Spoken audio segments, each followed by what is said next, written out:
Ada satu tempat di bumi yang terpisah dari Afrika lebih dari 88 juta tahun yang lalu dan hanyut untuk memimpikan mimpi yang berbeda. Ini adalah Madagaskar, sebuah pulau di mana evolusi menekan tombol acak dan tidak pernah menoleh ke belakang. 90% dari satwa liarnya tidak ditemukan di tempat lain di planet ini, mulai dari primata yang bernyanyi seperti paus hingga pemangsa yang terlihat seperti dibangun oleh komite berbagai hewan. Hal yang tidak diberitahukan kepada Anda adalah bahwa isolasi ini bukan hanya tentang hewan-hewan aneh, ini juga tentang kisah manusia yang sama anehnya, sebuah tanah roh-roh kuno dan raksasa yang terlupakan. Kita akan menyelam jauh ke dalam pulau paling aneh di dunia ini. Anda lihat, ini adalah tanah di mana 90% dari semua yang hidup, dari serangga terkecil hingga pemangsa terbesar, tidak ditemukan di tempat lain di bumi. Ini adalah surga pemangsa yang dipelintir oleh waktu, di mana berburu bukan hanya tentang bertahan hidup, itu adalah bentuk seni. Kita berbicara tentang lidah yang mencambuk seperti cambuk, mata yang berputar seperti piring radar, dan cakar yang melayang melewati kanopi senyap seperti asap. Hari ini kita tidak hanya melihat hewan-hewan, kita sedang menjelajahi keseluruhan cerita. Kita akan melintasi medan demam mimpi pulau ini, dari jalan-jalan pohon raksasa yang terbalik hingga hutan yang terbuat dari jarum batu. Kita akan bertemu dengan orang-orang yang berlayar ke sini dari Indonesia, bukan Afrika, dan yang hidupnya dipandu oleh ribuan tabu sakral. Kita sedang menyelam langsung ke tanah hantu pemburu dan keanehan evolusioner. Ini adalah Madagaskar. Madagaskar Barat bukanlah buayan yang lembut, itu adalah tantangan yang berat. Ini adalah pemandangan yang dirancang untuk menguji Anda. Hal pertama yang menyerang Anda adalah warnanya. Merah, tanahnya adalah karat yang dalam, berdarah, bekas luka di bumi yang begitu luas sehingga terlihat dari luar angkasa. Dan yang muncul dari bumi merah ini adalah penjaga barat, pohon baobab. Ini bukanlah pohon biasa, sederhananya mereka terlihat seperti ditanam terbalik, batang mereka yang besar dan membengkak menjulang lebih dari 100 kaki tingginya, dengan cabang-cabang kecil dan kurus mencakar langit. Mereka adalah faktor wow yang berjalan dan berbicara. Titan terbalik ini adalah lemari besi bertahan hidup, masing-masing mampu menyimpan lebih dari 32.000 liter air, untuk bertahan hidup di musim kemarau yang brutal selama berbulan-bulan. Beberapa telah berdiri di sini selama lebih dari 1000 tahun, saksi bisu bagi dunia yang telah berubah total di sekitar mereka. Jalan pohon baobab yang legendaris di dekat kota Morondava adalah tempat di mana para pelancong datang untuk memuja raksasa-raksasa ini. Anda bisa sampai di sana dengan mobil, tetapi itu adalah perjalanan yang bergelombang dan berdebu. Seorang pemandu lokal sangat penting, bukan hanya untuk navigasi, tetapi untuk pemahaman. Orang Sakalafa setempat percaya bahwa pohon-pohon ini sakral, bahwa mereka menampung roh leluhur. Menebangnya adalah hal yang tidak terpikirkan, tetapi wilayah ini menyimpan pemandangan yang jauh lebih aneh dan lebih berbahaya. Untuk sampai ke sana, Anda harus menyeberangi Sungai Tsiribihina.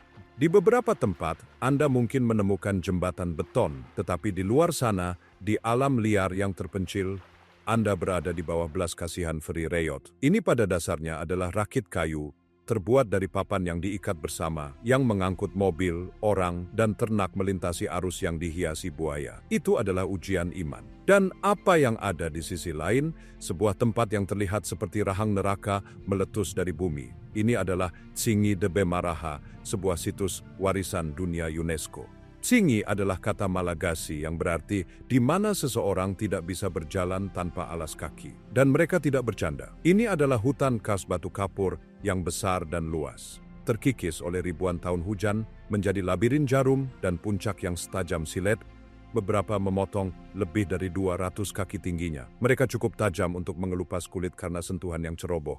Selama berabad-abad, tempat ini dijauhi oleh penduduk setempat, diyakini berhantu. GPS gagal di labirin ini. Satu-satunya cara untuk menavigasinya adalah melalui jaringan jembatan tali yang bergoyang, diikat di antara duri-duri seperti jaring laba-laba di atas jurang yang memusingkan. Biayanya sekitar $15 Amerika Serikat untuk memasuki taman, dan Anda harus memiliki pemandu dan sabuk pengaman. Ini adalah pendakian vertikal yang melelahkan, tetapi pemandangan dari atas seperti melihat ke atas laut badai yang membatu. Tetapi inilah yang menarik, lanskap berbahaya ini tidak kosong. Ini membentuk pemangsa. Di labirin Tsingy ini, di mana satu langkah salah berarti cedera serius, Fossa Cryptoprocta ferox berkuasa sebagai hantu puncak Madagaskar. Jika Anda mencoba membuat predator dari suku cadang, Anda akan mendapatkan Fossa. Ia memiliki tubuh berotot yang ramping seperti puma, cakar yang dapat ditarik seperti kucing, ekor panjang yang berfungsi sebagai penyeimbang seperti monyet, dan wajah seperti luwak yang, percaya atau tidak, adalah kerabat terdekatnya. Ini adalah mahakarya evolusioner yang berevolusi lebih dari 20 juta tahun untuk menjadi predator utama di dunia tanpa kucing besar. Ia berburu dengan keserbagunaan yang jujur saja mengejek ekosistem di tempat lain. Ia bisa aktif di siang atau malam hari. Ia sama nyamannya di tanah seperti halnya di pohon, melompat lebih dari 30 kaki di antara cabang-cabang. Mangsa utamanya, lemur. Ia mengintai mereka melalui kanopi dengan keheningan yang mengerikan. Tetapi hal yang tidak diberitahukan kepada Anda adalah betapa pintarnya mereka. Fossa telah terlihat berkoordinasi dalam kawanan langka untuk memburu mangsa yang lebih besar, menggunakan geraman rendah untuk berkomunikasi. Mereka bahkan pernah menyerbu desa, membuat mereka mendapatkan reputasi gelap dalam cerita rakyat setempat sebagai setan pemakan lemur. Melihat seekor fossa sangatlah langka, sekelebat otot cokelat dalam bayangan. Tetapi Chingy menyimpan pemburu yang lebih aneh, jauh di perut bumi, di mana bayangan menggenang seperti tinta, hidup seorang ahli kamuflase, toke berekor daun Uroplatus spp. Makhluk-makhluk ini adalah lelucon praktis alam. Beberapa terlihat persis seperti pecahan kulit kayu yang berlumut. Yang lain, seperti tokek berekor daun setan, meniru daun mati yang melengkung dengan sangat sempurna hingga ke pola uratnya sehingga Anda bisa menatapnya dan tidak melihat apa-apa. Mereka adalah seniman penyergapan nokturnal. Mereka bergantung terbalik dengan rahang terbuka, menunggu ngengat atau kumbang terbang melewatinya lalu menyambar. Dan kemudian ada tenrek bergaris dataran rendah. Makhluk ini terlihat seperti dirancang oleh sebuah komite dengan bakat drama. Bayangkan landak mini, tetapi dengan warna peringatan yang cerah seperti tawon dan sikap berduri seperti punk rocker. Ini adalah kontradiksi yang hidup, mamalia kecil yang telah memutuskan untuk terlihat semenakutkan mungkin, ditutupi oleh kumpulan duri kuning dan hitam yang kacau. Ia adalah penghuni serasah daun, pemburu kecil yang mendengus melalui dedaunan yang membusuk di hutan Madagaskar bagian barat. Moncongnya panjang dan runcing, hampir seperti tikus shrew, terus berkedut saat mencari mangsa utamanya, cacing tanah. Tetapi penampilannya, sekonyol apapun itu, bukanlah hal yang paling mengejutkan tentangnya. Inilah faktor wow. Tenrek ini berkomunikasi dengan menggosokkan duri khusus di punggungnya. Proses ini, yang disebut stridulasi, menciptakan suara ultrasonik bernada tinggi, sama sekali tidak terdengar oleh telinga manusia tetapi sangat jelas bagi tenrek lainnya. Ini adalah satu-satunya mamalia di dunia yang diketahui melakukan hal ini. Pikirkan tentang itu. Serangga melakukannya, ular melakukannya, tapi mamalia, ini adalah saluran pribadi, bahasa rahasia. Tenrek induk menggunakannya untuk memanggil anak-anaknya, sinyal semua aman kecil di semak-semak lebat. Ini juga bisa menjadi peringatan, jeritan frekuensi tinggi yang memberitahu yang lain untuk menjauh. Ini adalah keajaiban biologis, sistem suara yang berevolusi dari duri pertahanan. Dan duri-duri itu bukan hanya untuk pamer. Ketika predator seperti fossa, pemburu puncak Madagaskar yang ramping dan seperti kucing, terlalu dekat, Tenrek melakukan pertunjukan pertahanan yang spektakuler.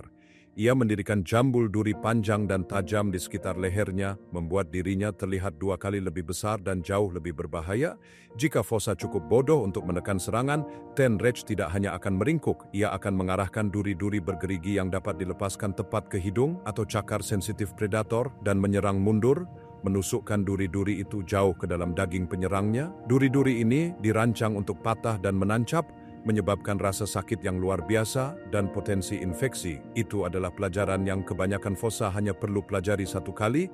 Seluruh lanskap barat ini adalah kisah tentang kelangsungan hidup. Ini adalah tanah yang ekstrim. Hutan berduri yang kering adalah sarana tantangan yang penuh duri, rumah bagi pohon gurita yang aneh dan bertentakel dari keluarga Didirece. Ini keras, tajam, dan merupakan rumah bagi para pemburu yang harus menjadi kreatif dan mangsa yang harus menjadi benteng hidup. Hidup di sini dijalani di tepi jurang, menunggu hujan yang mungkin tidak datang. Tetapi saat kita meninggalkan barat yang kering dan menuju timur, dunia berubah. Untuk melakukannya, seseorang harus mendaki. Anda mendaki dataran tinggi tengah, tulang punggung pegunungan besar yang membelah pulau. Udara menjadi lebih dingin, tanah laterit merah yang kaya zat besi menodai tanah seperti darah. Kemudian Anda mencapai tebing timur yang besar dan memulai penurunan. Bumi merah memberi jalan kepada dinding hijau. Perubahannya tidak bertahap, itu adalah penurunan mendadak dan menakjubkan ke dunia lain. panas kering yang memanggang di barat digantikan oleh kelembapan tebal yang melekat. Keheningan relatif dari gurun berduri dihancurkan oleh hiruk-pikuk kehidupan, dengungan serangga yang terus-menerus, panggilan burung yang bergema, dan tetesan air yang tak henti-hentinya dari kanopi jauh di atas. Ini adalah hutan hujan, dunia yang berjalan di atas air dan sinar matahari, dan itu adalah kerajaan lemur. Untuk memahami Madagaskar, Anda harus memahami lemur. Ketika pulau ini, benua dalam bentuk mini ini, terpisah dari Afrika 160 juta tahun yang lalu, itu sebelum monyet benar-benar mengambil alih dunia. Sekitar 88 juta tahun yang lalu, ia memutuskan ikatan terakhirnya dengan India menjadi laboratorium evolusioner raksasa yang mengambang dalam isolasi total. Beberapa waktu setelah itu, melalui kebetulan 1:1 juta, sekelompok kecil primata primitif terdampar di pantainya, kemungkinan besar berpegangan pada rakit vegetasi alami yang tersapu ke laut oleh badai. Tanpa monyet untuk bersaing, dan tanpa predator mamalia besar untuk ditakuti, para korban kapal karam yang beruntung ini meledak. Mereka melalui kegilaan evolusioner, sebuah proses yang disebut radiasi adaptif, yang terdiversifikasi menjadi lebih dari 100 spesies berbeda, mengisi setiap ceruk yang mungkin. Beberapa menjadi seperti tupai, beberapa seperti ai-ai, berevolusi menjadi seperti burung pelatuk dengan jari yang panjang dan seperti kerangka untuk mengetuk kayu dan mengeluarkan belatung. Beberapa seperti indri menjadi pelompat vertikal yang kuat dengan kaki seperti piston mengisi udara dengan lagu-lagu mereka yang menghantui seperti paus. Dan beberapa menjadi raksasa. Ada lemur seukuran gorila seperti Archaeoindris, raksasa 400 pon yang perlahan-lahan meramban daun di kanopi. Ada sloth lemur, Paleopropithecus, yang menghabiskan hidup mereka tergantung terbalik dari cabang-cabang. Tetapi ketika manusia tiba sekitar 2000 tahun yang lalu, raksasa lembut ini yang tidak diperlengkapi untuk menghadapi predator baru yang cerdas lenyap selamanya. Hari ini yang tersisa sederhananya adalah beberapa makhluk yang paling menarik di planet ini. Pemberhentian pertama kita adalah di selatan, di tempat-tempat seperti Cagar Alam Brenti atau Taman Nasional Isalo. Brenti adalah sepetak kecil hutan galeri, terowongan pohon asam yang hijau yang melapisi sungai, dikelilingi oleh gurun berduri. Isalo adalah dunia ngarai batu pasir yang diukir oleh angin, hutan belantara berbatu yang luas, yang dihiasi oleh oasis-oasis kecil pemberi kehidupan. Di kedua lanskap dramatis ini, Anda akan menemukan yang paling ikonik dari semuanya, lemur ekor cincin, lemur chatta. Mereka tidak salah lagi dikenali. Dengan wajah seperti rubah, mata oranye cerah, dan ekor spektakuler itu, suar yang terdiri dari tepat 13 atau 14 cincin hitam dan putih yang bergantian, mereka adalah satu-satunya lemur yang menghabiskan sebagian besar waktu mereka di tanah. Dan mereka diperintah dengan tangan besi oleh betina. Ini bukanlah dominasi yang halus. Betina terkecil dengan peringkat terendah masih lebih unggul daripada jantan terbesar dan terkuat. Para betina mendapatkan makanan terbaik, mereka mendapatkan tempat berjemur terbaik, dan mereka bisa menampar, menerjang, atau menggigit jantan manapun yang melanggar batas. Matriarki yang sengit ini diperkirakan sebagai respons evolusioner terhadap lingkungan yang keras dan kering. Ketika sumber daya langka, para betina yang bertanggung jawab untuk melahirkan dan menyusui yang muda harus makan lebih dulu. Anda akan melihat mereka di pagi hari, tepat saat matahari terbit di atas ngarai, atau menyaring melalui pohon asam. Seluruh kelompok akan menemukan tempat terbuka dan mengambil pose memuja matahari mereka yang terkenal. Mereka duduk tegak, menghadap matahari, dengan tangan terentang ke samping, memperlihatkan perut putih mereka yang berbulu tipis ke sinar matahari. Ini bukan ritual spiritual, itu adalah kebutuhan biologis. Lemur memiliki termostat internal yang lebih lemah daripada primata lain, dan malam hari di selatan bisa menjadi dingin. Ini adalah isi ulang tenaga surya mereka, cara untuk menghidupkan metabolisme mereka untuk hari itu. Tetapi hal yang tidak diberitahukan kepada Anda adalah bahwa kehidupan sosial mereka yang kompleks dijalankan oleh bau. Jantan memiliki kelenjar bau di pergelangan tangan dan dada mereka. Untuk menantang saingan, mereka terlibat dalam perkelahian bau.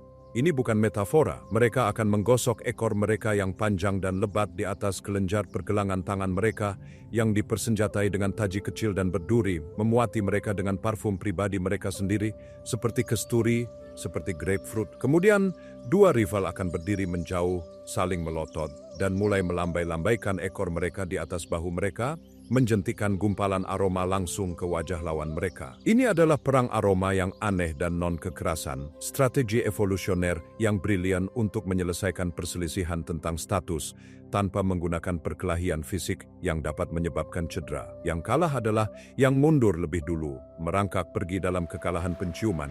Tetapi jika lemur ekor cincin adalah pemuja matahari, maka Sifaka adalah penari. Di hutan kering di barat, Anda menemukan Sifaka Fero. Lemur putih semua ini adalah makhluk yang menempel dan melompat secara vertikal. Tubuh mereka dibangun untuk melompat 12 hingga 98 kaki di antara pohon-pohon. Masalahnya, mereka sangat buruk dalam berjalan. Ketika mereka harus melintasi sepetak tanah terbuka, mereka tidak bisa berjalan atau berlari. Sebaliknya, mereka memantul, menyamping dengan kaki belakang mereka, lengan terentang untuk keseimbangan.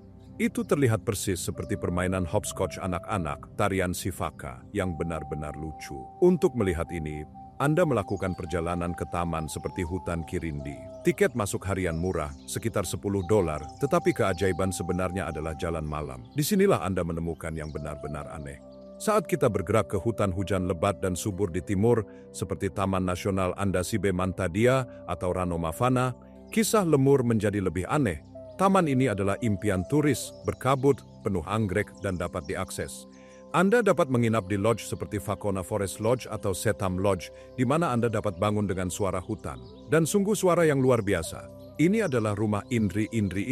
Indri adalah lemur hidup terbesar, makhluk hitam putih yang indah yang terlihat seperti boneka teddy bear berbulu dan bermata lebar. Tetapi penampilannya bukanlah faktor wow, suaranya. Setiap pagi, kelompok keluarga Indri bernyanyi. Itu bukan panggilan primata.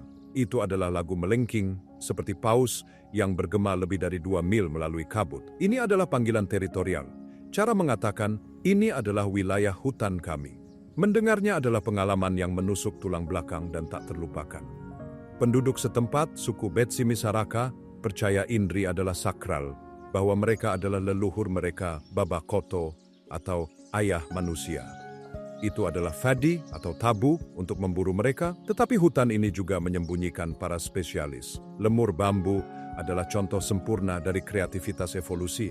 Mereka melakukan sesuatu yang seharusnya mustahil. Mereka memakan bambu. Dan bukan sembarang bambu. Lemur bambu besar memakan spesies bambu raksasa yang mengandung sianida. Dengar ini, jumlah sianida yang dimakan oleh satu lemur dalam satu hari adalah 12 kali dosis mematikan untuk kebanyakan hewan lain. Bagaimana mereka melakukannya? Jujur, para ilmuwan masih belum 100% yakin. Mereka hanya bisa.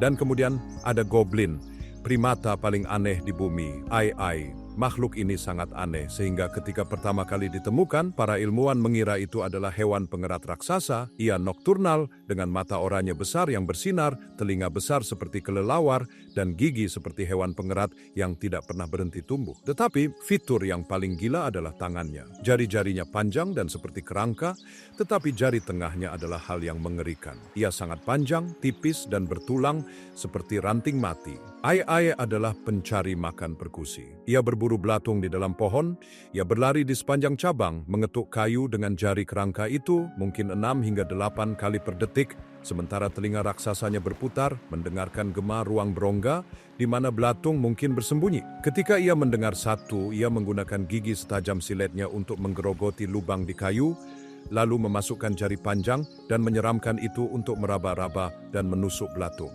Itu adalah satu-satunya primata di dunia yang berburu dengan cara ini. Ia mengisi ceruk burung pelatuk di tanah yang tidak memilikinya. Inilah yang dilakukan Madagaskar. Ia menemukan celah dan ia mengisinya dengan sesuatu yang spektakuler. Tetapi lemur hanyalah permulaan. Penghuni pulau lainnya bahkan lebih menguasai perburuan. Jika Anda pikir lemur itu aneh, tunggu saja sampai Anda melihat lebih dekat. Kita akan kembali ke selatan ke Taman Nasional Isalo.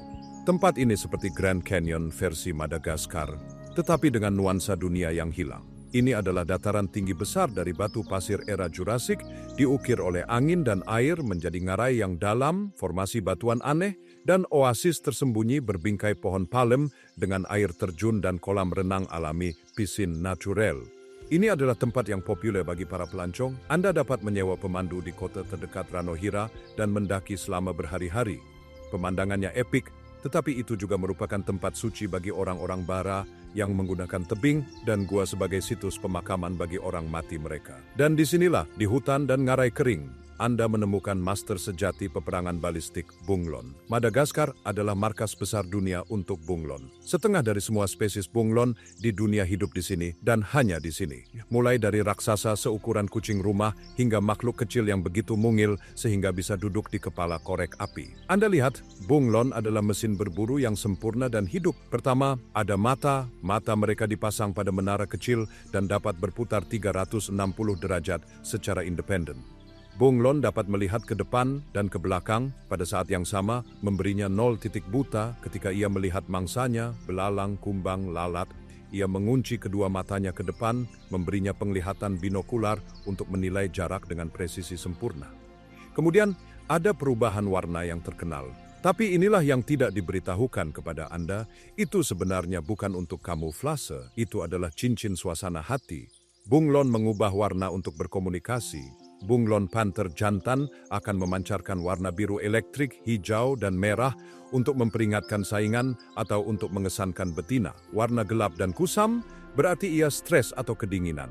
Itu adalah papan reklame emosi yang hidup. Tetapi faktor wow yang sebenarnya adalah perburuan itu sendiri. Lidah itu bukan otot. Itu adalah rudal biologis. Itu disimpan melingkar di bagian belakang tenggorokannya di bawah tegangan tinggi. Ketika saatnya menyerang, bunglon tidak membuka lidahnya. Ia menembakkannya. Lidah itu meledak keluar dengan kecepatan lebih dari 35 mil per jam, berakselerasi lebih cepat daripada jet tempur. Panjangnya bisa 2 kali panjang tubuh bunglon. Ujungnya adalah gada yang lengket seperti penghisap yang menghantam mangsa dan menariknya kembali, semua dalam waktu kurang dari sepersekian detik.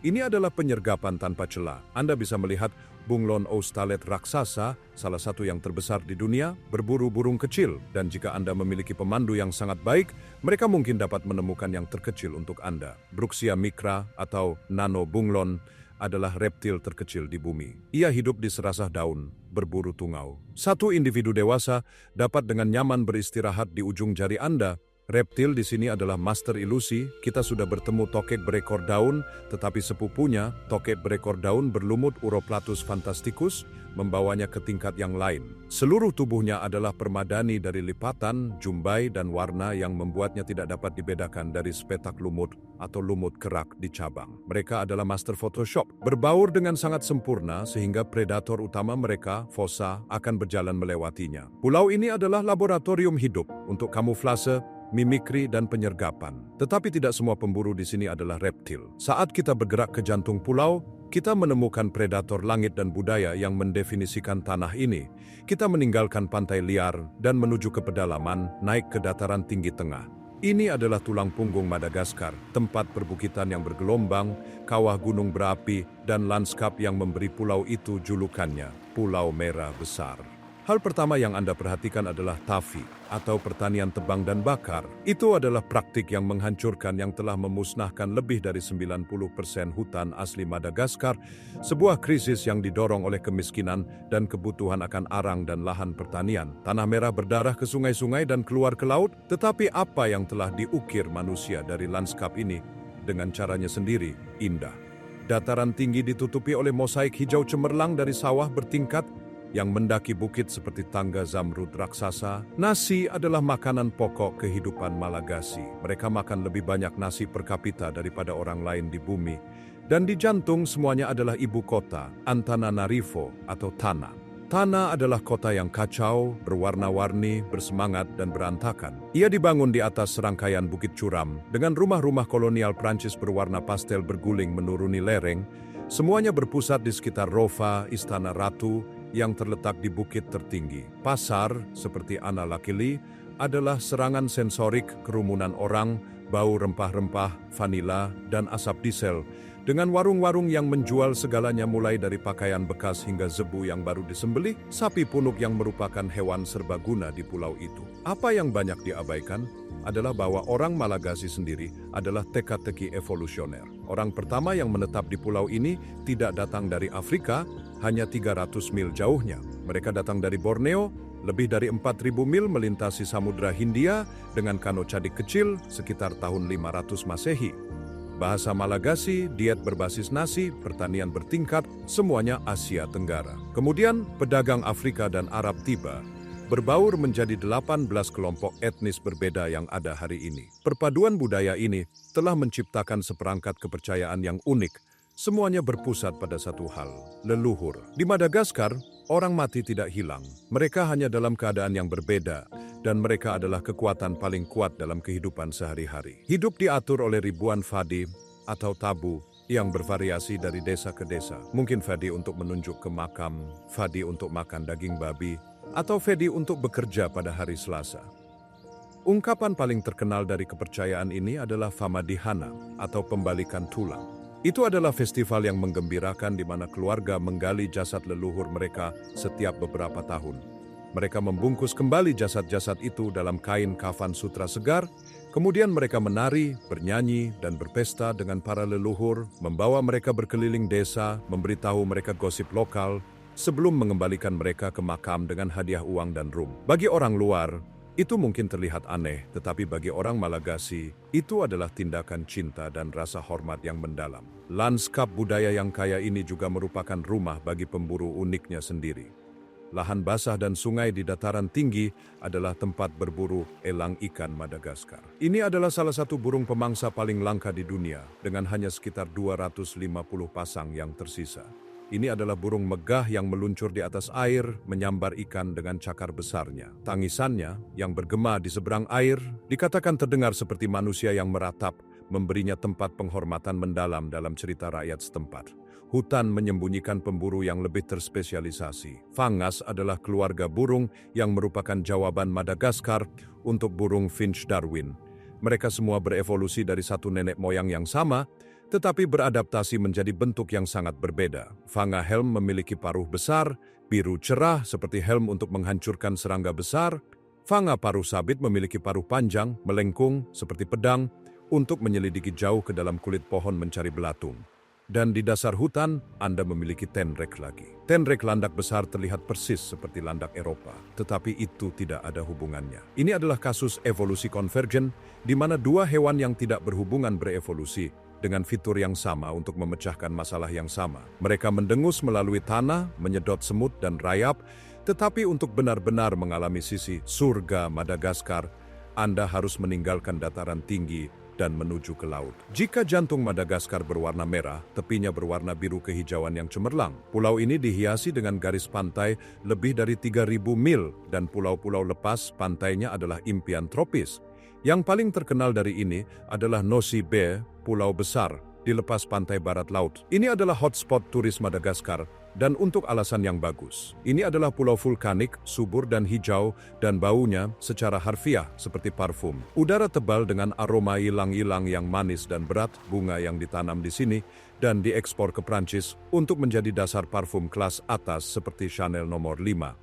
Anda dapat menginap di resor mewah atau bungalow kecil di tepi pantai. Makanan di sini adalah perpaduan rasa Malagasy, Prancis, dan Kreol, steak zebu segar, ikan bakar dengan nasi kelapa, dan hidangan lokal yang disebut romazava, semur daging sapi, dan sayuran hijau yang memiliki sensasi berdenyut dari bunga anamalaho. Tetapi daya tarik sebenarnya adalah apa yang ada di bawah air. Terumbu karang di sini masih asli. Ini adalah salah satu tempat terbaik di dunia untuk berenang bersama hiu paus. Raksasa lembut ini, ikan terbesar di laut, berkumpul di sini dari Oktober hingga Desember. Menyelam bersama mereka, sederhananya, adalah pengalaman yang mengubah hidup. Perjalanan perahu singkat adalah Nosy Tanikeli, cagar laut kecil. Snorkeling di sini seperti berenang di akuarium, Anda dikelilingi oleh awan ikan tropis, penyu laut, dan karang yang hidup, tetapi pantai timur menyimpan jenis keajaiban laut yang berbeda. Île Sainte-Marie atau Pulau Saint Mary adalah pulau yang panjang, tipis, dan indah. Pulau ini juga terkenal karena dua hal, bajak laut dan paus. Pada abad ke-17 dan ke-18, pulau ini adalah benteng bajak laut yang terkenal. Legenda seperti Kapten Kidd dan Thomas Tew menggunakan teluknya yang aman untuk bersembunyi dan menimbun harta karun mereka. Anda bahkan dapat mengunjungi satu-satunya kuburan bajak laut yang diketahui di dunia, di mana batu nisan diukir dengan tengkorak dan tulang bersilang. Tetapi dari Juli hingga September, pulau ini menjadi tuan rumah bagi salah satu migrasi terbesar di bumi, ribuan paus bungkuk melakukan perjalanan jauh dari Antartika 8.000 km ke perairan hangat dan terlindungi ini. Mengapa? Untuk melahirkan dan kawin. Pertunjukan yang mereka berikan sangat spektakuler. Anda melihat induk mengajari anak mereka yang baru lahir untuk melompat keluar dan jantan besar dengan berat 40 ton meluncurkan diri mereka sepenuhnya keluar dari air dalam tampilan kompetitif yang dramatis. Ini adalah perburuan kasih sayang yang kolosal. Bahkan di pantai selatan, satwa liar itu unik. Ini adalah rumah kura-kura bintang yang megah.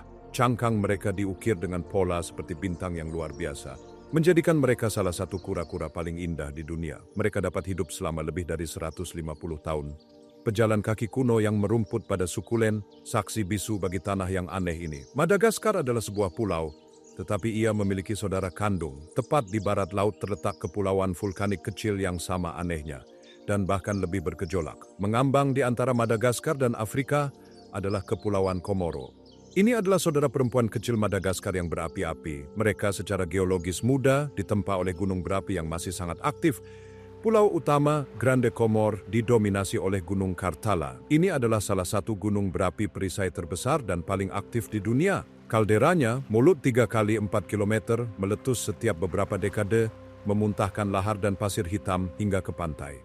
Itu adalah tanah dalam keadaan penciptaan dan kehancuran yang konstan. Budaya di sini juga berbeda. Ini adalah dunia yang dipengaruhi Swahili dan Arab, dikenal sebagai pulau-pulau beraroma, karena produksi ilang-ilang, vanila, dan cengkeh. Dan satwa liarnya, meskipun kurang beragam daripada Madagaskar, memiliki faktor wow tersendiri. Komoro adalah rumah bagi kelelawar buah Livingstone, salah satu kelelawar terbesar di dunia. Dengan lebar sayap hampir 5 kaki, mereka sangat besar. Mereka berburu buah ara saat senja, menutupi bulan saat mereka terbang dalam sarang besar yang mengepak. Tetapi perairan Komoro menyimpan salah satu rahasia ilmiah terbesar abad ke-20. Pada tahun 1938, seorang nelayan setempat menangkap seekor ikan yang oleh para ilmuwan dianggap telah punah selama 65 juta tahun. Mereka pikir itu telah lenyap bersama dinosaurus. Itu adalah coelacanth. Fosil hidup ini adalah ikan besar, berminyak, tampak aneh dengan sirip berlobus yang terlihat seperti kaki primitif. Ini mewakili langkah evolusioner yang penting, bidikan waktu ketika ikan baru mulai merangkak keluar dari air. Dan mereka bersembunyi di sini, di gua-gua vulkanik yang dalam di lepas pantai Komoro selama ini. Itu adalah penemuan yang sederhananya menulis ulang buku-buku teks. Ini membuktikan bahwa seluruh wilayah ini, Madagaskar dan saudara-saudaranya, adalah tanah para penyintas. Tempat di mana yang kuno dan yang aneh diberi kesempatan untuk hidup, tersembunyi dari seluruh dunia. Kita telah melakukan perjalanan melintasi pulau yang seharusnya tidak ada. Tanah di mana 88 juta tahun isolasi menciptakan negeri ajaib biologis. Kita telah melihat hutan batu cingi dan baobab raksasa. Kita telah mendengar lagu paus dari Indri dan menyaksikan lidah balistik dari seekor bunglon. Kita telah bertemu orang-orang yang berlayar dari Indonesia dan yang menari bersama leluhur mereka. Ini adalah pulau paling aneh di dunia. Tempat di mana evolusi dalam kreativitasnya yang tak terbatas menghasilkan primata bernyanyi, spesialis tahan sianida, toke berbentuk daun, dan predator yang terlihat seperti binatang mitos. Tetapi, hal yang tidak ingin diberitahukan kepada Anda adalah bahwa bahtera ini tenggelam. Isolasi yang melindungi Madagaskar begitu lama kini menjadi kelemahan terbesarnya. Tavi, pertanian tebang dan bakar, memakan hutan dengan tingkat yang mengerikan. 90% dari lemur, penghuni paling terkenal di pulau itu, kini sangat terancam punah. Kura-kura bintang diburu untuk cangkangnya yang indah. Apa yang membutuhkan 88 juta tahun untuk dibangun, telah dibawa manusia ke ambang kehancuran hanya dalam 2000 tahun. Masa depan Madagaskar terletak di tangan rakyatnya dan dalam pilihan yang kita sebagai pelancong buat. Itu terletak pada mendukung Taman Nasional, dalam menyewa pemandu lokal, dan dalam menghormati fadi dan budaya yang sangat terikat dengan tanah ini. Madagaskar adalah harta karun biologis. Ini adalah museum hidup yang berharga tentang apa yang dapat diciptakan planet kita ketika dibiarkan sendiri. Ini adalah peringatan, dan itu adalah keajaiban. Dan itu menghilang. Lupakan semua yang Anda pikir Anda ketahui tentang Madagaskar. Serius, jika pikiran Anda segera tertuju pada lemur kartun dan dataran luas yang kosong, Anda hanya melihat 1% dari cerita. Madagaskar yang sebenarnya adalah tempat yang seharusnya tidak ada. Ini adalah dunia tersendiri, laboratorium evolusi yang begitu aneh, begitu beragam, dan begitu penuh dengan kontradiksi, sehingga telah disebut benua ke-8. Ini adalah pulau yang terpisah dari Afrika 160 juta tahun yang lalu, dan kemudian dari India 88 juta tahun yang lalu. Pulau ini telah mengambang dalam isolasi sejak saat itu, menciptakan subbiologis dan budaya yang tidak ditemukan di tempat lain di bumi. Ini adalah tanah di mana Anda dapat menemukan istana kolonial Prancis yang dibangun di atas Bukit Suci yang dulunya menuntut pengorbanan. Tempat di mana bajak laut abad ke-18 dimakamkan dengan tengkorak dan tulang bersilang, hanya perjalanan perahu singkat dari resor ultra eksklusif yang berharga $20.000 per malam. Tanah di mana hidangan nasional adalah semur, sayuran, dan daging. Yang membuat mulut Anda geli, dan makanan jalanan adalah kue misterius kacang dan pisang yang dikukus di dalam daun. Selama beberapa dekade, pulau besar ini, lebih besar dari Prancis, lebih besar dari California, telah menyimpan rahasianya. Ini adalah tanah kontras mustahil, kemewahan yang mustahil, sejarah yang mustahil, rasa yang mustahil. Hari ini, kita mengupas lapisannya. Kita tidak hanya melihat satwa liar, kita melihat tempat berhantu, istana, restoran rahasia, dan benteng yang terlupakan. Kita menyelam jauh ke dalam 20 tempat dan 10 rasa yang menjadikan Madagaskar salah satu tujuan yang paling penuh teka-teki, menantang dan menakjubkan di planet ini. Ini adalah Madagaskar yang tersembunyi.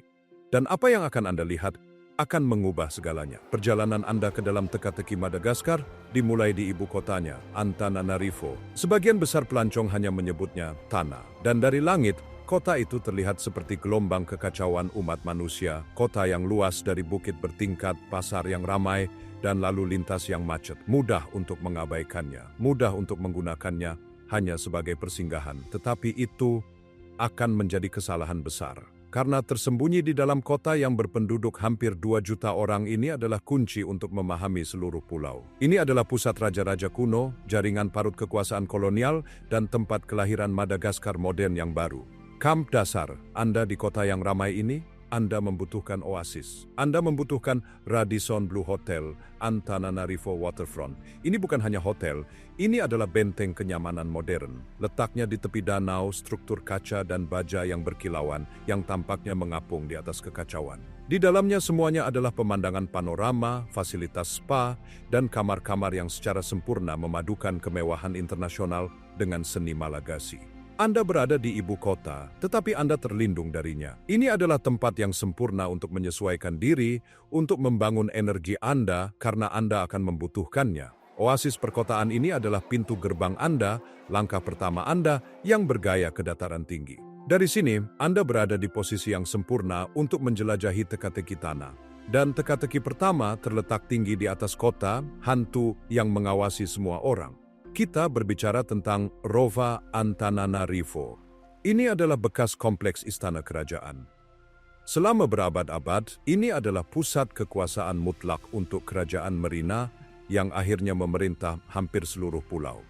Anda berdiri di sini dan Anda berdiri di tanah yang sama dengan raja dan ratu yang memerintah sejak tahun 1600-an. Strukturnya luas, campuran arsitektur kayu tradisional Malagasy, dan kemudian desain Eropa berbalut batu yang ditambahkan oleh misionaris. Tetapi Rova juga merupakan simbol tragedi. Pada tahun 1995, tepat sebelum dinyatakan sebagai situs warisan dunia UNESCO, kebakaran dahsyat melanda kompleks itu. Itu adalah pembakaran. Tindakan politik yang merobek jantung bangsa. Selama bertahun-tahun, Rova hanyalah cangkang yang terbakar, kerangka di atas bukit. Hari ini, itu sedang direkonstruksi dengan susah payah. Mengunjunginya bukan hanya pelajaran sejarah, itu adalah tindakan ketahanan budaya. Anda dapat berjalan melalui istana kayu yang direkonstruksi, melihat makam para raja, dan memandang ke seluruh kota. Pemandangan panorama sangat menakjubkan, tetapi perasaannya itu kuat. Itu adalah kisah tentang kekuasaan, kehancuran, dan kelahiran kembali, semuanya di satu bukit.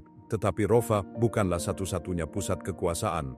Hanya berjalan kaki singkat, Anda akan menemukan istana lain, satu yang menceritakan kisah drama politik. Ini adalah Istana Andaviavaratra.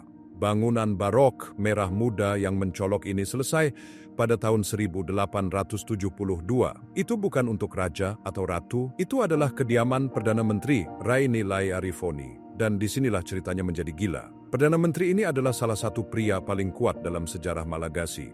Mengapa? Karena dia menikahi 3 ratu terakhir Madagaskar, satu demi satu dalam langkah politik yang strategis. Dia pada dasarnya memerintah kerajaan melalui mereka. Istana ini dengan 4 menara sudutnya yang megah adalah pusat kekuasaannya. Setelah Prancis menjajah pulau itu, ia menjadi barak militer. Kemudian pengadilan. Hari ini, itu adalah museum. Dan syukurlah untuk itu. Ketika Rova terbakar, banyak artefak yang paling berharga, potret kerajaan, gaun, hadiah, dan bahkan mahkota kerajaan diselamatkan dan dibawa ke sini.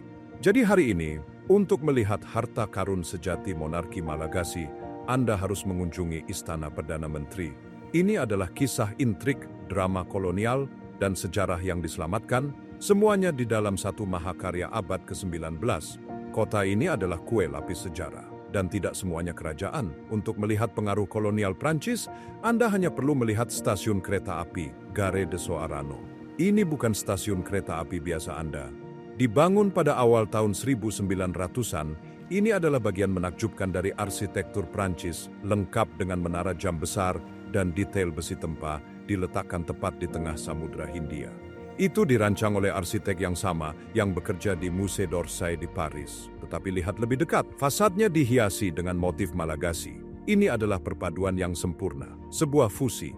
Itu bukan hanya salinan Prancis, itu adalah Malagasy. Hari ini, itu masih stasiun fungsional meskipun terbatas. Anda dapat naik kereta yang indah di sini untuk perjalanan ke hutan hujan timur. Tetapi bangunannya sendiri telah terlahir kembali. Aula utama sekarang menjadi pusat perbelanjaan dan bistro yang chic. Ini adalah peninggalan transportasi, pusat vintage yang telah menjadi pintu gerbang ke perjalanan yang terlupakan. Ini adalah tempat di mana Anda dapat menyeruput espresso di aula bergaya Paris sebelum naik kereta melalui hutan. Itu adalah tanah murni. Tetapi menjelajahi kota perbukitan ini melelahkan. Anda akan lapar.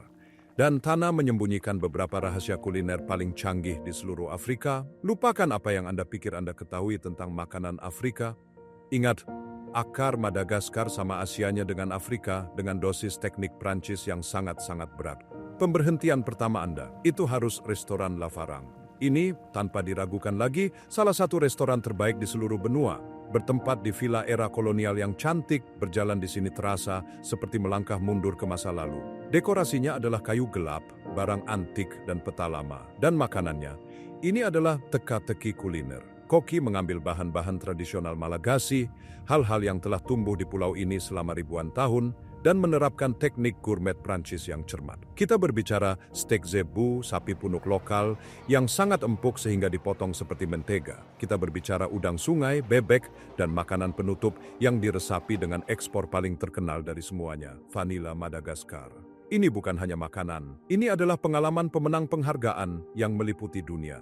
Ini adalah keanggunan gourmet dengan jiwa lokal Malagasy.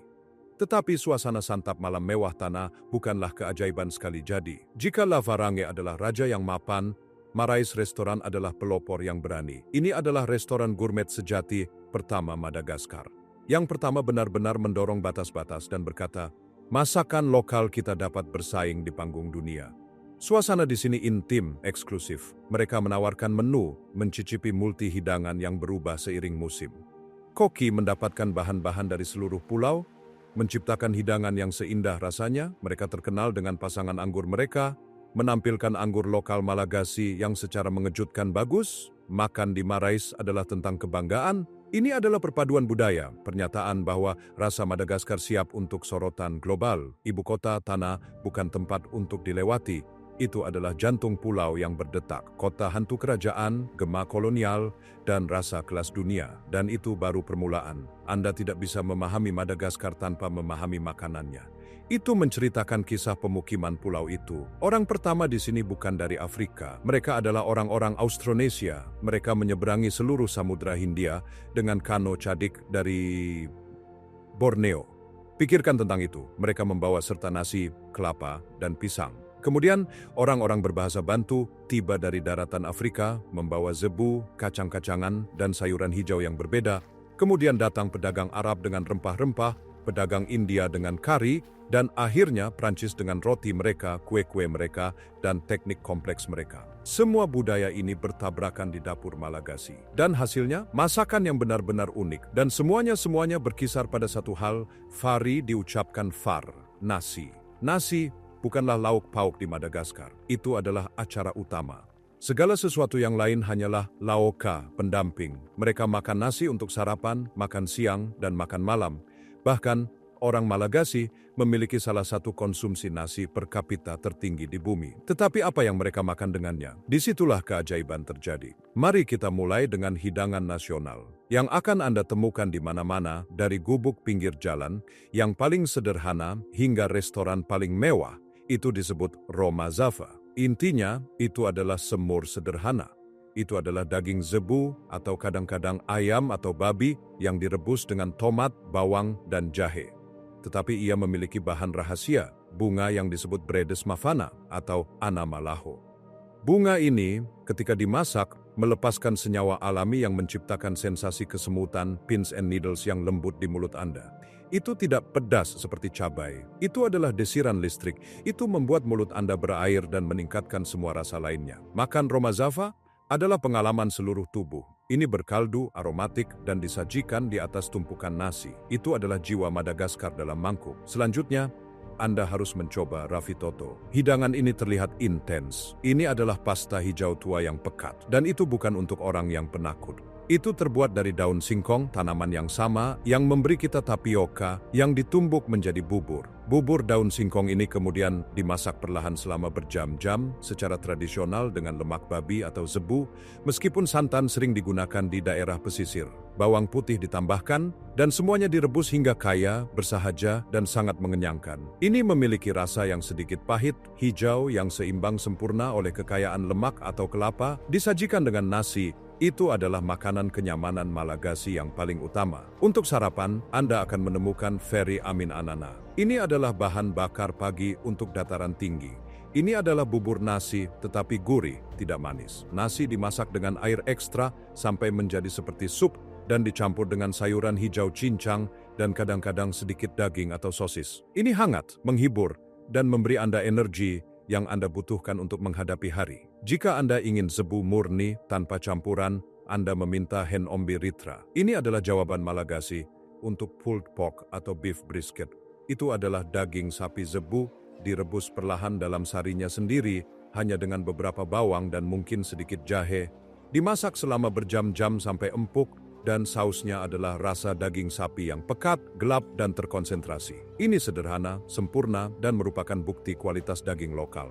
Tetapi bagaimana dengan makanan jalanan? Gigitan cepat, Anda harus menemukan mofo sakai. Ini adalah roti api Malagasy. Itu adalah gorengan roti kecil, gurih yang digoreng, tetapi dicampur dengan sayuran hijau cincang, cabai, dan rempah-rempah lainnya. Mereka renyah di luar, mengembang di dalam, dan memiliki tendangan pedas yang kuat. Anda membelinya panas, dibungkus dengan sedikit kertas dari penjual jalanan. Mereka adalah camilan yang sempurna, berapi-api, dan saat bepergian. Lalu ada pengaruh India. Anda akan melihatnya di hidangan seperti kabaro au kari. Kabaro adalah kacang lima, dan hidangan ini adalah kari vegetarian yang kaya, kental dengan rempah-rempah, dan kadang-kadang santan. Ini adalah favorit di banyak wilayah dan anggukan yang jelas kepada pedagang India yang menetap di pantai pulau.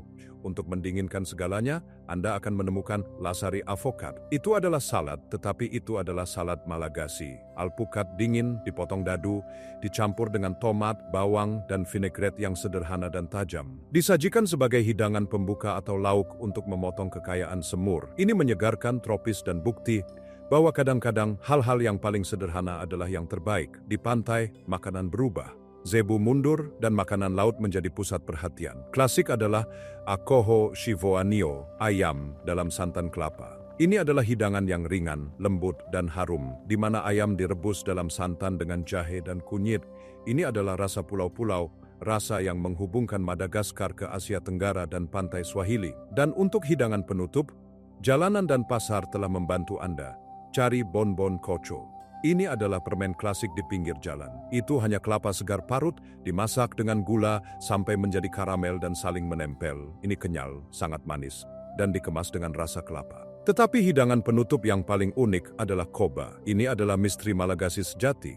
Anda akan melihatnya di pasar, dijual sebagai silinder panjang dan tebal yang dibungkus daun pisang. Anda tidak tahu apa yang ada di dalamnya.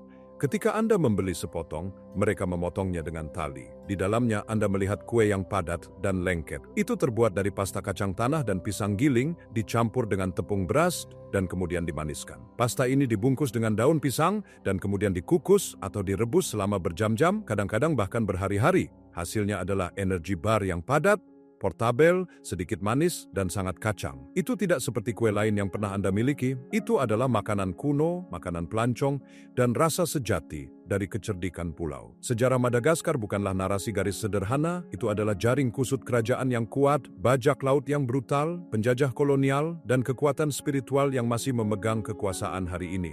Untuk menemukan sejarah ini, Anda harus meninggalkan ibu kota dan berkelana ke dataran tinggi dan di sepanjang pantai yang terlupakan.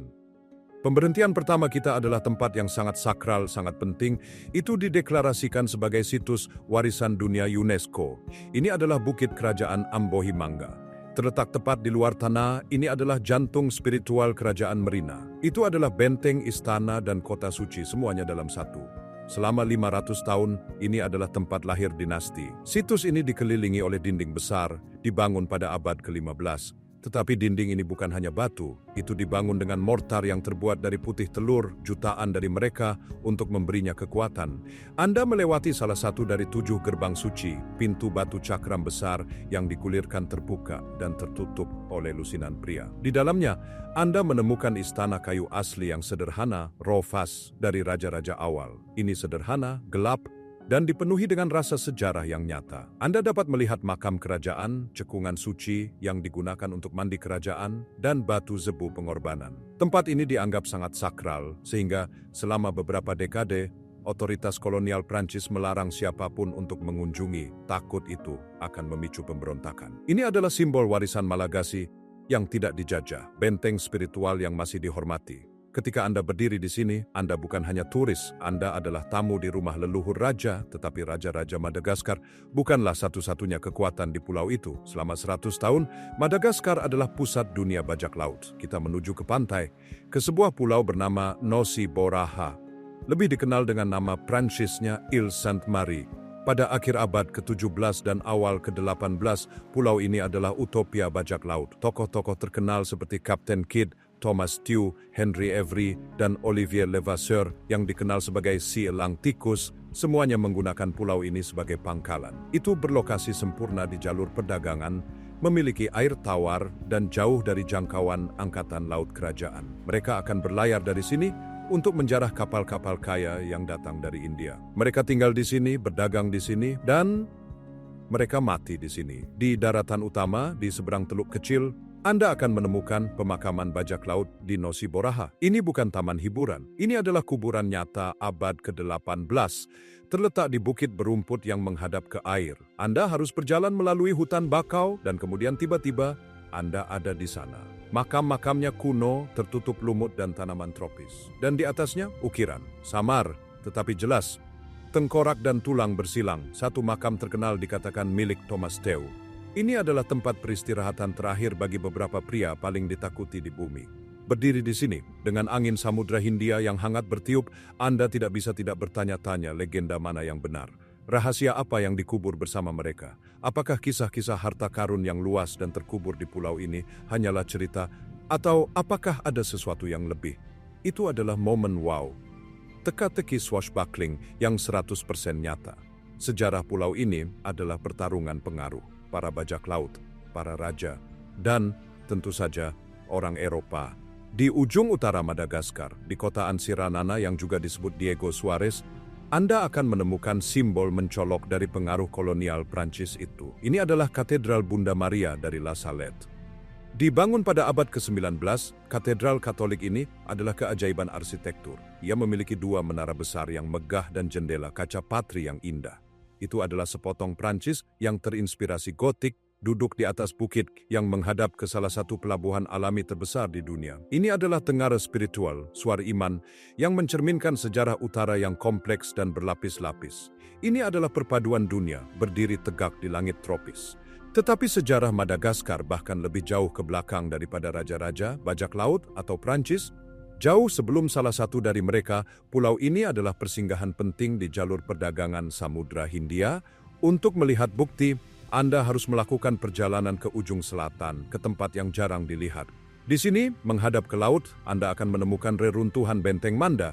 Ini bukan Benteng Merina, ini bukan Benteng Prancis. Ini adalah Benteng Swahili abad ke-16. Benteng berdinding batu ini dibangun oleh orang-orang Antandroy untuk mempertahankan perdagangan mereka dengan pantai Swahili, dengan Arabia, dengan seluruh Samudra Hindia. Reruntuhannya gersang, diterpa angin, dan kuat. Dinding batu, beberapa masih berdiri, berbicara tentang masa ketika benteng yang terlupakan ini adalah pusat yang ramai dan strategis. Ini adalah bagian penting dari teka-teki itu. Ini membuktikan bahwa Madagaskar tidak pernah benar-benar terisolasi. Itu selalu menjadi persimpangan jalan. Tanah raja-raja, surga bagi bajak laut, hadiah untuk penjajah, dan mitra dalam dunia perdagangan kuno.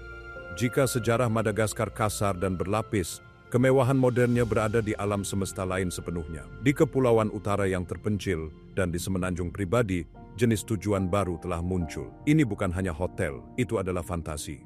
Itu adalah pelarian yang mustahil, yang memadukan kemewahan ekstrim dengan alam liar yang mentah dan tak tersentuh. Dan itu adalah beberapa tempat paling eksklusif dan mahal di bumi. Mari kita mulai dengan puncaknya, sang legenda. Kita berbicara tentang Miafana oleh Time Plus Tide. Anda tidak dapat mencapai tempat ini dengan mobil, Anda tidak dapat mencapainya dengan perahu.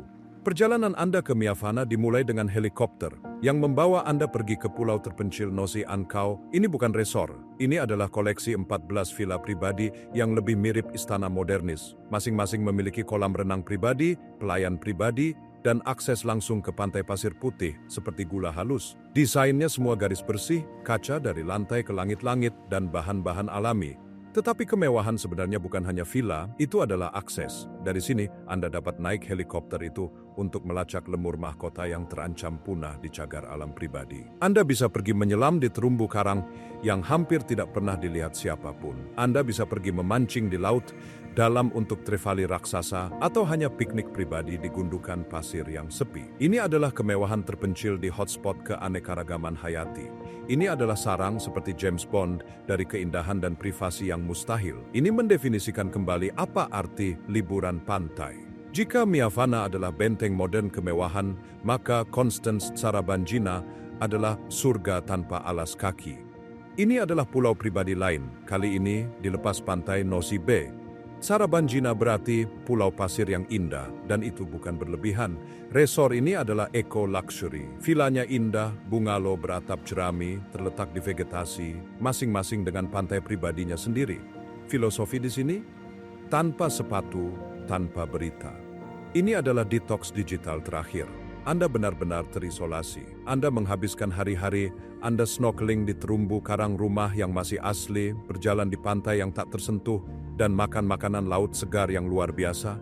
Ini adalah kemewahan all-inclusive tetapi rasanya alami.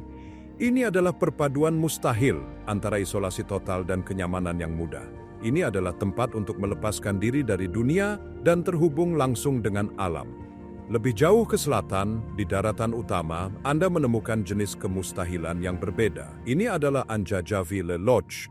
Ini adalah properti Riles dan Chateau yang memberitahu Anda semua yang perlu Anda ketahui tentang kualitas makanan dan layanan. Terletak di semenanjung pribadi, hanya dapat diakses melalui udara.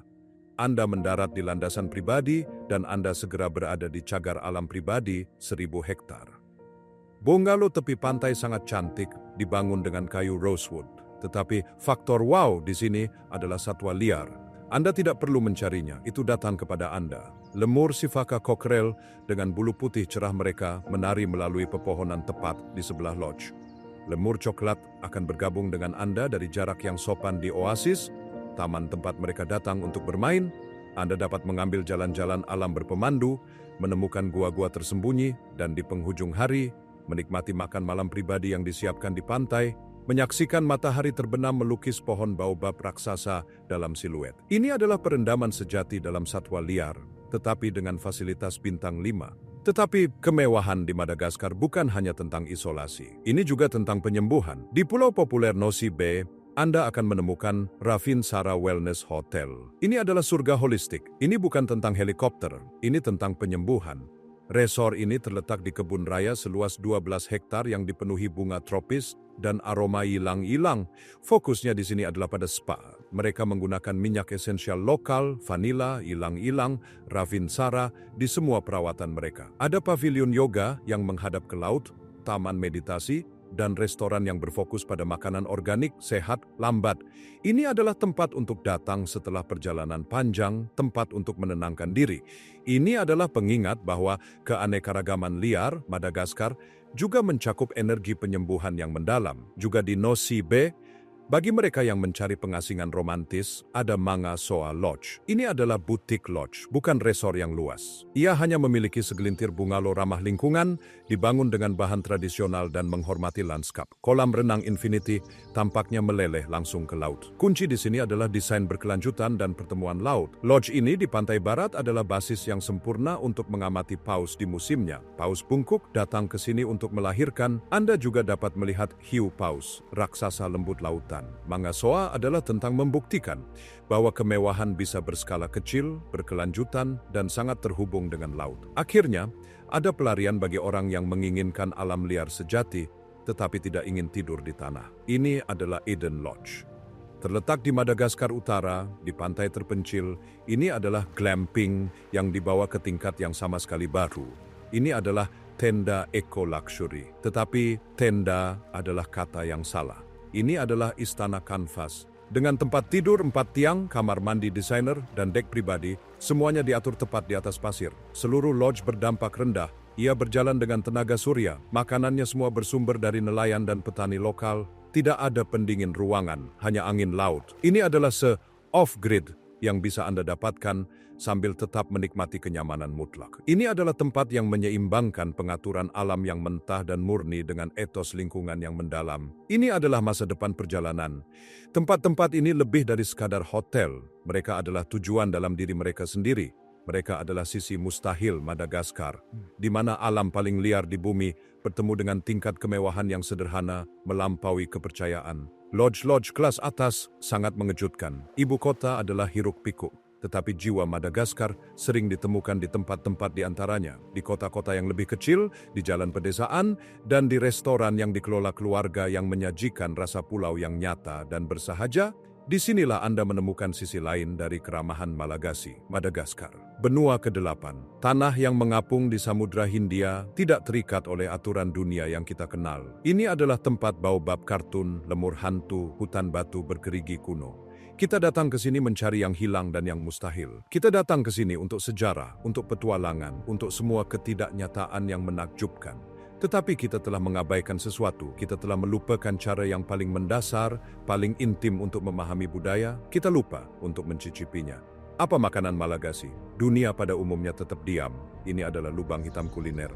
Kita mendengar bisikan pengaruh Prancis, akar Afrika, rempah-rempah Asia.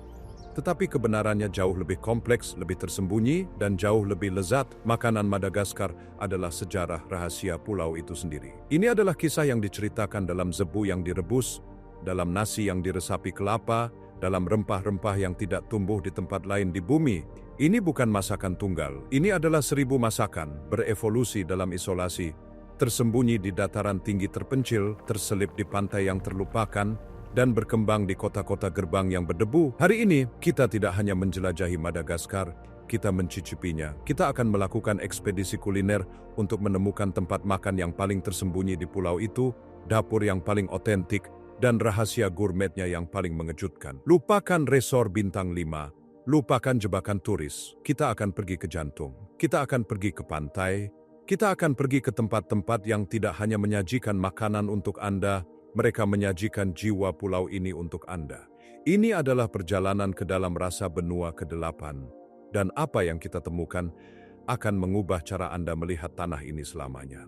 Perjalanan kita dimulai di dataran tinggi. Kita meninggalkan energi kacau ibu kota Antananarivo dan melakukan perjalanan ke selatan. Lanskap berubah, udara menjadi lebih dingin, lebih tajam. Kita mendaki ke jantung budaya dan spiritual Madagaskar. Ini adalah tanah orang Betsileo, tempat yang didefinisikan oleh arsitektur yang menakjubkan, mustahil, teras sawah. Mereka mengalir turun dari lereng bukit seperti tangga hijau untuk raksasa, bukti berabad-abad kecerdikan manusia dan kerja keras. Ini adalah tanah yang dibangun di atas nasi. Nasi bukanlah lauk pauk di sini, itu adalah intinya. Itu adalah pusat dari setiap makanan, setiap hari.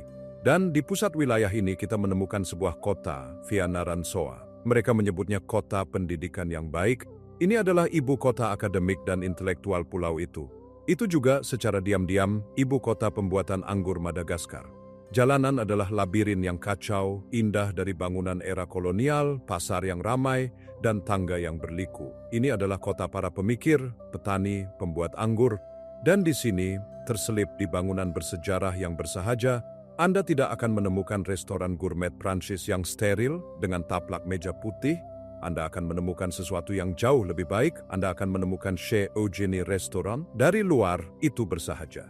Itu adalah tempat yang bisa Anda lewati dengan mudah. Tidak ada tanda neon yang berkedip, tidak ada pemasaran internasional, hanya ada nama sederhana dan keyakinan tenang dari tempat yang telah melayani komunitas selama beberapa dekade. Ini adalah institusi yang dikelola keluarga. Ini adalah arsip hidup. Saat Anda melangkah masuk, dunia luar melebur. Tempat ini nyaman, bersejarah, dan yang terpenting sangat otentik. Meja-meja kayunya halus karena setengah abad percakapan. Makan malam keluarga, mahasiswa merayakan kelulusan mereka. Udaranya hangat, kental dengan bau semur yang perlahan mendidih, jahe, bawang putih, dan aroma nasi yang dimasak dengan sempurna, manis, dan menenangkan. Ini bukan tempat untuk masakan fusi. Ini bukan laboratorium untuk konsep yang didekonstruksi. Ini adalah benteng tradisi. Disinilah Anda makan apa yang dimakan keluarga Malagasy. Mereka berspesialisasi dalam hidangan klasik, hangat, dan tanpa kompromi dari dataran tinggi.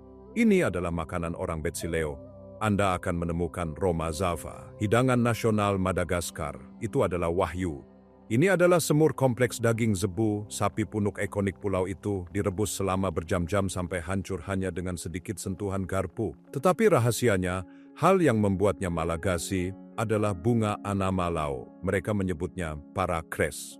Mereka memperkenalkan sensasi kesemutan, berkilauan, elektrik ke kaldu. Itu bukan rempah-rempah, bukan panas, itu adalah perasaan. Listrik lembut yang mendesing, yang membangunkan seluruh langit-langit mulut Anda.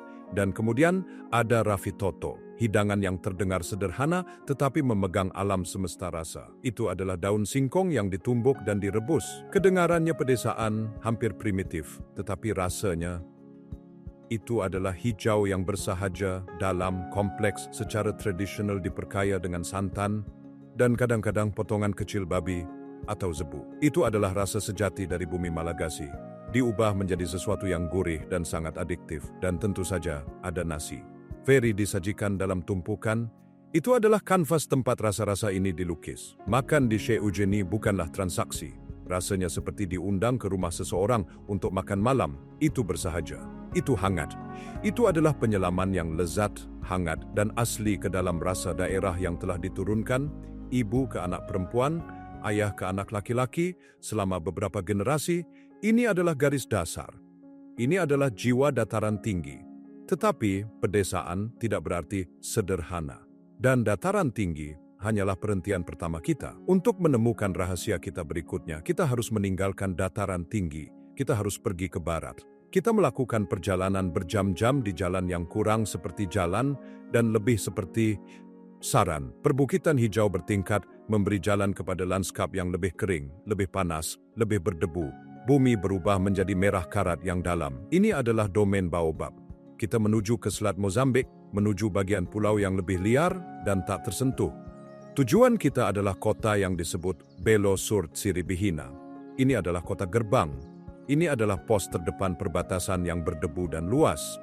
Ini adalah titik awal bagi para petualang yang bersiap untuk menavigasi sungai Tsiribihina dengan pirog, dan bagi beberapa orang pemberani yang bepergian ke hutan Batu Chingi de Bemaraha yang luar biasa di dekatnya. Ini adalah tempat gerobak zebu, feri sungai, para pelancong yang menimbun air dan bahan bakar. Anda akan mengharapkan mungkin gubuk pinggir jalan sederhana.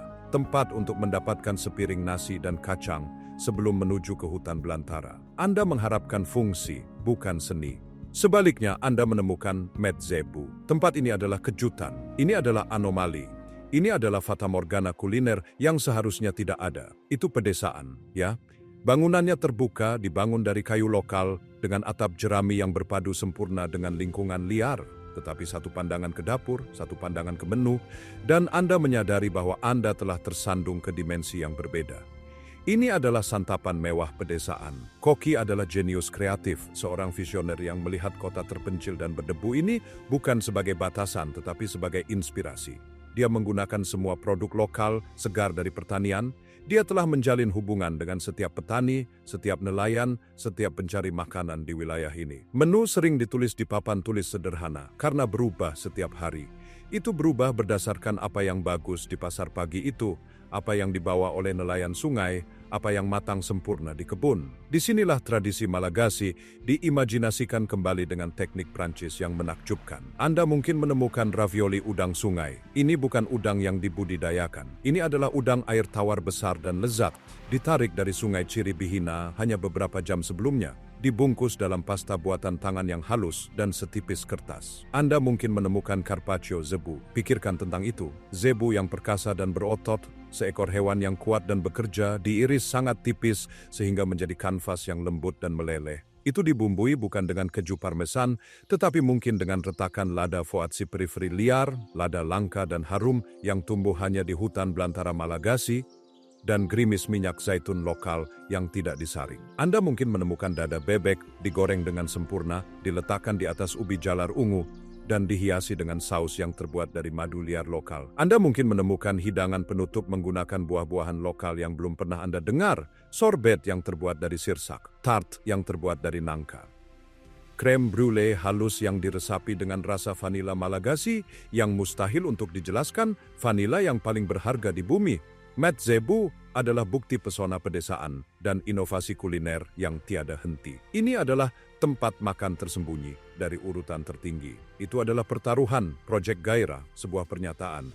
Itu membuktikan tanpa keraguan bahwa makanan gourmet sejati bukan tentang alamat, ini tentang visi. Dan itu dapat ditemukan di tempat yang paling terpencil, paling tak terduga, paling mustahil. Kita datang ke sini mengharapkan penghidupan. Kita menemukan mahakarya. Perjalanan kita membawa kita ke selatan. Kita mengikuti pantai ke bawah, ke bawah, ke bawah. Udara semakin tebal, lebih berat, jenuh dengan garam. Kita melewati hutan berduri, lanskap aneh dan asing, dari pohon gurita berduri dan batang baobab yang bengkak. Ini adalah wilayah orang Vezo, nomaden laut. Kami berada di dekat kota pantai Ifati. Itu adalah tempat yang populer bagi para penyelam, pengamat paus, bagi mereka yang mencari pelarian dari dunia di bentangan pasir putih. Dan disinilah, tersembunyi dari resor utama, tepat di atas pasir, Anda akan menemukan tempat yang merupakan definisi literal mutlak dari laut ke meja. Ini adalah pilih-pilih, lupakan sepatu, lupakan dinding, lupakan reservasi, lupakan bahkan menu. Ini adalah spesialis makanan laut di mana meja Anda adalah bangku kayu lapuk dan lantai Anda adalah pasir putih lembut dari pantai itu sendiri. Ini adalah kumpulan payung beratap jerami, panggangan arang, dan saluran langsung ke nelayan Selat Mozambik. Faktor wow di sini bukanlah kerumitan, justru sebaliknya. Itu adalah keaslian yang murni, sederhana, dan brutal. Menu adalah apapun yang ditarik oleh para nelayan di kano cadik piroge ukiran tangan mereka keluar dari selat pagi itu. Anda berjalan ke panggangan, Anda menunjuk. Kami berbicara tentang lobster bakar, lobster berduri besar, ditangkap 1 jam yang lalu. Mereka dibelah, dilemparkan ke arang yang membara, dan diolesi dengan sedikit bawang putih, jeruk nipis, dan mentega. Dagingnya sangat manis, sangat segar, hampir tidak membutuhkan mentega. Rasanya seperti air bersih dan jernih dari mana ia berasal. Kami berbicara tentang ikan utuh bakar, kakap merah, kerapu, kulitnya menghitam dan renyah dari api, daging di dalamnya putih sempurna, mengelupas dan lembab. Kami berbicara tentang tusuk sate udang dan cumi-cumi, disentuh oleh asap, disajikan dengan semangkuk acar Malagasy yang tajam dan renyah dari lemon dan sayuran, dan semangkuk nasi yang dimasak dalam santan. Anda duduk di sana, kaki di pasir. Anda menyaksikan piroge lokal dengan layar persegi khas mereka meluncur diam-diam di air biru kehijauan. Anda minum bir 3 kuda lokal yang dingin. Anda bukan pelanggan di restoran. Anda adalah peserta dalam momen pantai yang sempurna. Dan matahari terbenam Matahari terbenam di atas selat Mozambik, dilihat dari tempat yang tepat ini adalah sesuatu yang akan terukir dalam ingatan Anda selama sisa hidup Anda. Langit meledak. Ia berubah dari biru elektrik menjadi kerusuhan oranye yang mustahil, ungu tua, dan merah menyala. Matahari tenggelam langsung ke lautan, dan siluet pirog menjadi hitam pekat dan indah melawan nyala api. Anda sedang makan makanan laut paling segar di planet ini, dengan kaki Anda di pasir, menyaksikan salah satu pertunjukan alam paling spektakuler di bumi. Pilih-pilih bukan hanya makanan, itu adalah rahasia tepi laut. Ini adalah momen sempurna dari kesegaran pantai, pengingat bahwa kemewahan terbesar dalam hidup tidaklah rumit. Mereka sederhana, mereka segar, dan mereka nyata. Untuk perhentian terakhir kami harus melakukan perjalanan lagi. Kami terbang ke utara, ke sebuah pulau di lepas pantai barat laut, Pulau Legenda, Nosy Be. Ini adalah pulau beraroma. Ini adalah tempat paling terkenal, paling banyak dikunjungi, paling turistik di seluruh Madagaskar. Udaranya kental dengan aroma perkebunan ilang-ilangnya, vanila, rempah-rempah. Dikenal karena resornya, operator wisatanya, pantai-pantainya yang indah, dan, turisnya. Terus terang, ini adalah tempat terakhir di bumi, di mana Anda akan mengharapkan untuk menemukan masakan otentik dan inovatif. Anda akan mengharapkan prasmanan resort generik. Anda akan mengharapkan pizza yang buruk dan koktail yang terlalu mahal. Tetapi tersembunyi di depan mata, di kota utama Ambatoloaka, ada tempat yang menentang klise jebakan turis, tempat yang telah menjadi jantung berdetak yang bersemangat dari adegan fusi Malagasy modern yang baru, dan juaranya adalah Corto Maltese. Ini adalah fusi Italia Malagasy. Dan sebelum Anda mencibir, itu berhasil, ini bukan gimmick, ini adalah tabrakan brilian dan penuh gairah dari dua tradisi kuliner terbesar di dunia. Restorannya sendiri adalah pusat yang hidup dan bersemangat, selalu ramai. Dindingnya ditutupi seni yang penuh warna, barnya selalu sibuk, mendesis dengan selusin bahasa. Disinilah para pelancong yang tahu dan penduduk lokal yang cerdas berbaur, dan di mana makanan adalah metafora yang sempurna untuk Pulau Nosy Be itu sendiri. Pikirkan tentang itu, pasta Italia al dente, buatan tangan yang sempurna. Tapi sausnya dibuat dengan makanan laut segar kolosal yang ditarik dari perairan lepas pantai. Disajikan dengan rempah-rempah Malagasy, lada foatsi periferi liar itu, sedikit kunyit lokal, sedikit jahe, itu sekaligus akrab dan sepenuhnya sangat baru. Pikirkan pizza, kerak yang sempurna, tipis, dibakar kayu, tapi toppingnya adalah keju lokal, baru dibuat dan zebu asap yang dicincang. Ini adalah kombinasi rasa yang tidak masuk akal sampai saat Anda mencicipinya, dan kemudian itu adalah satu-satunya hal yang masuk akal. Pikirkan, carpaccio zebu yang lembut, tetapi di sini dipasangkan dengan pesto tajam dan pedas yang terbuat dari sayuran hijau lokal. Pikirkan, panna cotta, tetapi diresapi dengan nada bunga karamel yang kuat dari biji vanila pulau itu sendiri. Corto Maltese adalah teknik Mediterania bertemu dengan nuansa Samudra Hindia. Ini adalah presisi Italia bertemu dengan kekacauan dan kelimpahan Malagasy. Ini adalah pesta lintas budaya di atas piring. Ini adalah cara sempurna untuk memahami karakter Madagaskar modern yang lezat, menyatu, dan mengejutkan. Ini membuktikan bahwa bahkan di tempat yang paling turistik sekalipun, makanan yang nyata, bersemangat, dan inventif berkembang pesat. Anda hanya perlu tahu di mana mencarinya. Dari semur berusia generasi di dataran tinggi, hingga fata morgana gourmet yang mengejutkan di debu, dari lobster paling sederhana dan paling segar di pantai berpasir, hingga fusi brilian dan kacau di pulau wisata. Madagaskar bukanlah satu tempat. Ini bukanlah satu rasa. Ini adalah 1000 dunia berbeda, semuanya bertabrakan di satu pulau. Ini adalah kekuatan spiritual dari bukit kerajaan abad ke-15 dan kemewahan futuristik dari villa helikopter pribadi. Ini adalah keheningan hantu kuburan bajak laut dan energi yang ramai dari restoran gourmet di ibu kota. Ini adalah rasa kuno, kompleks, bersahaja dari semur daun singkong yang telah dimakan selama 1000 tahun, dan itu adalah rasa lobster yang sederhana, sempurna dan singkat, dipanggang di pantai berpasir, dimakan saat matahari meresap ke lautan. Ini adalah benua ke-8. Tanah dengan keragaman liar yang tak ada habisnya. Ini adalah benteng kuno, ini adalah surga modern, ini adalah rahasia kuliner, ini adalah teka-teki sejarah. Ini adalah tempat yang menentang setiap harapan yang Anda miliki tentangnya. Ini bukan hanya perjalanan. Ini adalah perjalanan ke dunia yang terpisah dari dunia kita sendiri 88 juta tahun yang lalu. Sebuah dunia yang telah menulis ceritanya sendiri, resepnya sendiri. Sejak saat itu, Madagaskar bukanlah tempat yang hanya Anda lihat. Ini adalah tempat yang harus Anda alami. Tempat yang harus Anda cicipi, sentuh, dan rasakan. Ini adalah tanah kontras yang mustahil, dan ia menunggu.